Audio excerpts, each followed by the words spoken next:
Welcome back. Thanks a lot for staying with us. Some other developments also now coming in. We're understanding a new PIL in the Bombay High Court seeking investigation against Maharashtra Chief Minister Uddhav Thackeray as well as Sanjay Raut for causing public nuisance and order restraining them from organizing press conferences on the issue of the rebel MLAs. Herman Gomes continues to be with us.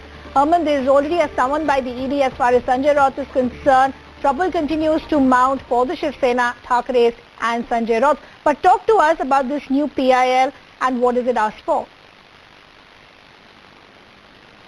Well, Ridhima, this PIL has been filed by the name of someone by the name of Hemant B. Patel.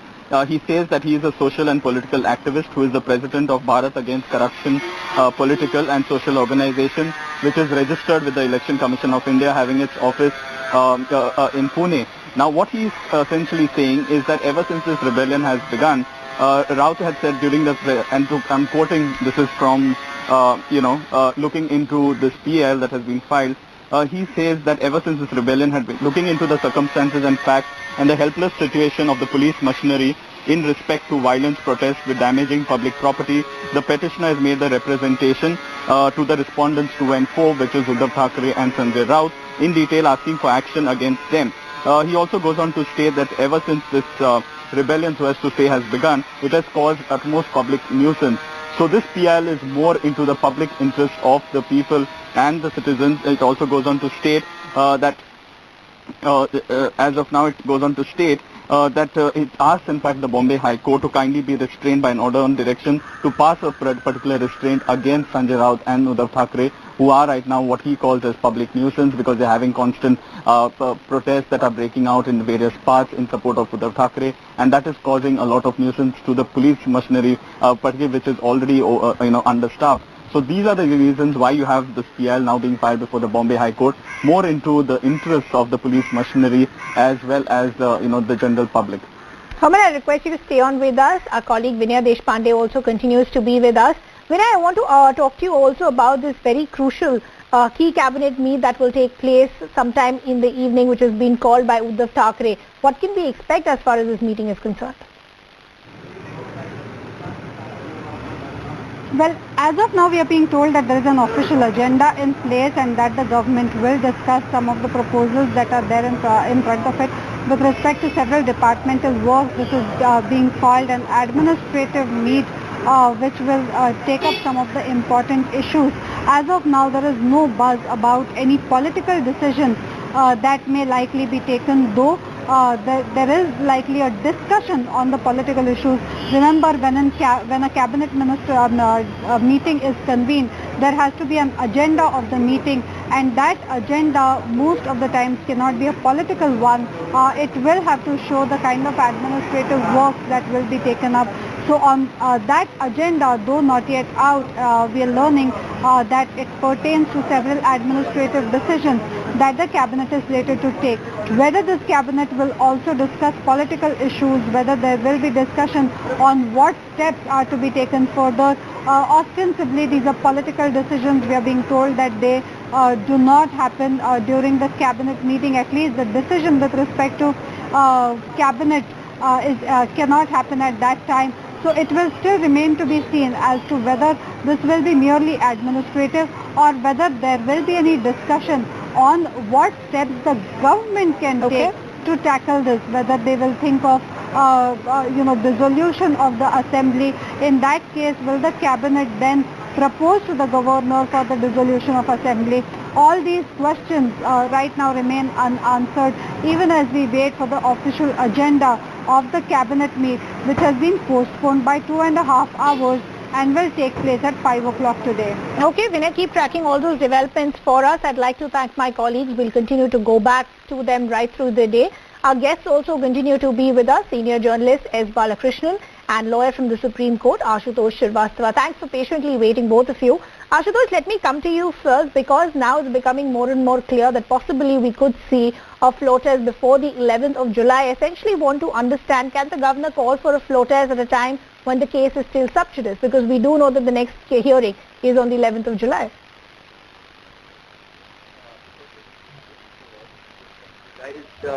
Only for the disqualification of the rebel MLA. and that is one part of it. And the Supreme Court has not stayed or given any direction for delay or to maintain the status quo or to have the stay on the floor test.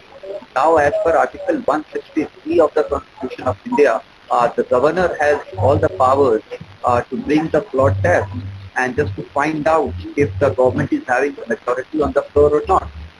This is the discretionary power of the governor, and the governor can utilize that power if he feels that the confidence of the government has been lost and this government may fall down. So accordingly, they may try to do that. Now, so far as this matter before the Supreme Court is concerned, that is only for the disqualification of the within MLAs who left the party.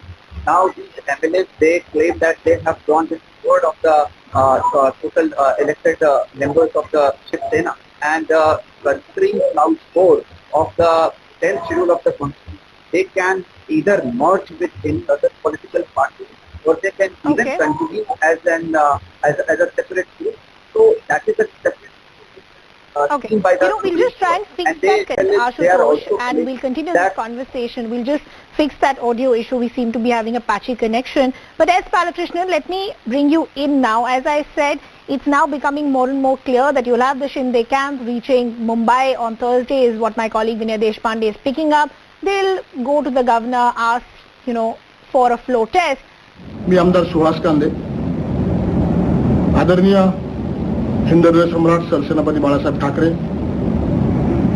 यांच्या हिंदुत्वाचा वारसा आणि आदरणीय आनंदजी दिघे यांची विचारधारा घेऊन आमचे नेते शिंदे साहेब पुढे घेऊन जात आहेत आणि शिंदे साहेबच आमचे नेते आहेत. आम्ही आज जे काही गुवाहाटीला आलेलो आहोत हे आमच्या स्वइच्छेने आणि आमच्या माझ्या नांदगाव विधानसभा मतदारसंघाचा विकास करण्यासाठी असलेल्या योजना, उदाहरणार्थ कर्जवन योजना असेल मनमाडची, उदाहरणार्थ 78 खेड योजना असेल, उदाहरणार्थ गिरणा नांदगाव योजना असेल, ह्या योजना जर आपल्याला मार्गी लावायच्या असेल तर त्यास आपल्याला शिंदे साहेबांबरोबरच थांबावं लागेल. हिंदुत्वाचे विचार जर आपल्याला पुढे न्यायचे असेल तर आपल्याला आदरणीय बाळासाहेब ठाकरे साहेबांचे विचार जर आपल्याला पुढे न्यायचे असेल तर शिंदे साहेबांवर थांबावं लागेल. त्यामुळे गुवाहाटीला नांदगाव विधानसभा मतदारसंघाचा विकास करण्यासाठी आलेलो आहोत आणि आमच्यावर कोणाचाही प्रेशर नाही, कोणाचाही दबाव नाही. आम्ही इथे सर्व हसत खेळत राहत आहोत आणि कोणाच्याही नेत्याच्या, कुठल्याही नेत्याच्या, शिवसेनाच नव्हे तर इतर कुठल्याही पक्षाच्या नेत्याच्या आम्ही संपर्कात नाही. आम्ही शिंदे साहेबांच्याच बरोबर आहोत आणि मरेपर्यंत हिंदुत्वासाठी आणि नांदगाव विधानसभा मतदारसंघाच्या विकासासाठी शिंदे साहेबांबरोबरच राहू. जय हिंद, जय Maharashtra. There has tweeted a video of another rebel MLA, and essentially what it translates and says that we are not under any pressure. We are here because of our own will and choice, and the only Sena that we are affiliated with is the Sena as far as Eknath Shinde is concerned. This of course is in the backdrop of the claims that have been made by the likes of Uddhav Thackeray and others that all of these MLAs were taken, some of them were kidnapped, they didn't know where they were headed, and some of them actually want to come back. So debunking all those claims, you have another video which is now being tweeted by the rebel himself, Eknath Shinde, where you can hear another rebel MLA saying that we came by our own will. More importantly, we are not in touch with anyone else. We've taken this decision as far as the future of Balasaheb's Shiv Sena is concerned. Our guests continue to be with us as Balakrishnan continues to be with us. As Balakrishnan, this is essentially what I wanted to understand from you, which is all the tricks that are being tried by the Uddhav Thackeray camp. It's all started with an emotional appeal, then saying that all these MLAs didn't know where they were headed, some of them were kidnapped, and you continue to make these claims without a proof. Vis-a-vis Eknath Shinde, when he talks about numbers, he puts out a picture, says these are the number of people with me. Anytime these claims are made of kidnapping, he tweets another video and say that here you listen from the MLA themselves. Is it now game up as far as the Thackeray's are concerned? Obviously, Riddhima, there is absolutely no doubt about it. In fact, the level of credibility being enjoyed by Eknath Shinde and this group is so very high. And as far as Uddhav Thackeray and this Ramp is concerned, it is going down by the hour. And the statement of and this kind of Uddhav Thackeray and his people going hot and cold is not making any impact whatsoever on the rebels. And especially after Sanjay Raut made the statement that 40 dead bodies will come from Guwahati and it will be sent for post-mortem, autopsy and all that. That has completely alienated the families of the rebel MLAs. Now, when Uddhav Thackeray claims that the family members of some of the rebels are in touch with him, it has got no basis whatsoever. All the families of all the rebels are completely, very deeply upset with Sanjay Raut for making that statement about dead bodies and with Uddhav Thackeray for not even bothering to condemn the statement of Uddhav Thackeray. So it is all the rift is complete and total, it is 100%. There is no way in which the rebel MLAs will ever think of coming back to the Uddhav Thackeray Sena. Having said that, I will also like to point to my sources tell me that the BJP is having a plan B in place, under which a few more MLAs who are right now with Uddhav Thackeray might switch sides at the right time. Maybe at the time of voting they will do that. But who really is left? If you look at the numbers, there is hardly anybody left as far as the Uddhav Thackeray camp is concerned. But as Balakrishnan, I want to understand another aspect from you. At a time when, the Thackeray's are making this emotional appeal, it's also being in stark contrast to what the Shiv Sainiks are doing on the streets. There is vandalism that is being reported almost every single day, where either the houses or offices of these rebel MLAs are being attacked. Yesterday also we saw a similar episode being reported from Gondia, and no action has been taken. Neither do we know of any of these party workers either being expelled from the party or any of them being arrested. The Maharashtra police has been made a handful of the Shiv Sena, and the very fact that they have not taken any action against the vandals shows as to the sinister designs of this government, which has become totally desperate whatsoever. It's a matter of shame for Maharashtra that the CRPF had to be brought to the state to give protection to its own elected MLAs. What more can be more shameful than this? But after the assurance which the senior counsel of the Maharashtra government gave the Supreme Court yesterday, they will ensure that the life and limb and property of all the MLAs will be well protected. Even if one incident takes place, it will definitely incur the wrath of the Supreme Court. It will be clear contempt of the court which will be committed. And I don't think the Uddhav Thackeray faction will be foolish enough to encourage his people to indulge in violence. Now the lines are drawn very clearly. Yeah. It's only a matter of like what your correspondent Linnea has said. Thursday most probably the MLAs will come in, and then the voting will take place. And simultaneously, Sanjay Raut and company will be taken care of by the ED. So the plan is set out very neatly, and like what I said earlier, the BJP is also having a plan B. Yeah. If at all somebody from the rebel camp, one or two people try to join back again with Uddhav Thackeray, they have got a standby provision. Some of the people with Uddhav Thackeray themselves, they are in touch with them. And my information further is that some MLAs of the NCP are also being approached by the BJP.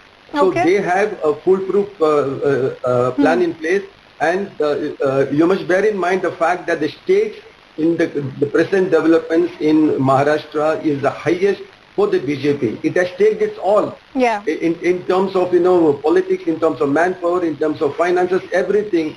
And if they don't succeed here in Maharashtra, like what happened in Rajasthan, then it will have serious national implications for the BJP in the rest of the country. Yeah, so a lot of parallel developments also taking place, and I agree with what Balakrishnan is saying. As far as the Shinde camp is concerned, it looks like it's a very meticulously planned, clear strategy on parallel fronts, not just have the numbers but also start talking to other political factions if and when you would need their support for the formation of a new government. But Ashutosh is also now back with us. Ashutosh, I want to understand, because essentially what we saw yesterday from the Apex Court was an interim relief that worked in favor of the Shinde camp, because there is no disqualification as far as the MLAs are concerned. As far as the Uddhav Thackeray camp is concerned, what are the legal options left with them till the 11th of July? See, if in case the governor utilizes Article 163 and says and asks and give directions for the slot test, so in that case, Uddhav Thackeray camp can approach the Supreme Court and can try to get any say in that, stating that since the disqualification petition is pending before the Supreme Court, so let it be delayed. However, it will be the decision of the Supreme Court whether in such kind of a situation any state should be granted or not. Both are two different aspects. The disqualification petition is different. That has been filed under Clause 4 of the 10th Schedule of the Constitution. And this Article 163 is completely different, which gives absolute power to the governor to have the discretionary power to decide on the floor test if he feels that the government has lost confidence or is not in majority. Because ultimately the democracy has to be protected in every way. So if the government is not having the required numbers, so in that case the governor can call for the floor test so that there is no harm to the democracy.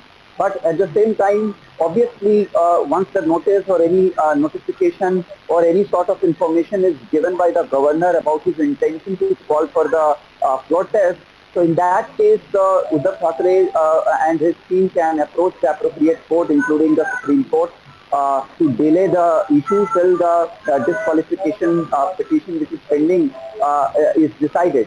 As we know that in the Supreme Court, Uddhav Thackeray has and his team has not approached. It is the rebel MLAs who have approached the Supreme Court. So as of now, if we see that there is no such petition pending in the Supreme Court filed by the Uddhav Thackeray group. Okay. So it will be difficult to say what happens next. But yes, they will have a legal remedy to at least approach the Supreme Court or the High Court to delay the entire process from any such court to give or to delay or to stay such kind of floor test. That will depend on how the court take the merits on charge. And secondly, when the rebel groups are saying that they have 2/3 of the MLAs with them, so as per Clause 4 of the 10th Schedule of the Constitution, they can either merge with a new political party or they can continue as a separate group. So if they continue as a separate group, so that's the clarification that I want to understand, that, Ashutosh. Can they approach the governor despite the fact that the factions haven't merged? Yes, they can approach the governor. They can write it to the governor that the government is not having majority. Now it will be the governor who will decide on merits whether he should utilize his discretionary power given to him under Article 163 to call for the floor test or not. If he decides to go for the floor test, obviously only the court can have some kind of interference if there is a very much valid reason to delay it. Okay. Otherwise, the floor test may continue. Okay. And secondly, as the rebel team is saying that they have 37, 38 MLAs with them. So as 2/3 of 55, which is of total 6 seats, if they have less than that, then there will be a kind of a problem the rebel MLAs may face if they don't have the numbers, because then the anti-defection law will apply in that case. Now, if they are having MLAs more than 2/3, the anti-defection laws will not apply. Okay. And this is what the Supreme Court also found merit in the case and issued notices to all these speaker and the other people, other respondents. And the matter has been placed for further hearing on 11th. So we'll really have to see which of these parties and camps actually make the first move and then approach the governor, and eventually if that floor test does take place before the 11th of July. Unfortunately, I'll have to leave that conversation there. I'd like to thank my colleagues and our guests.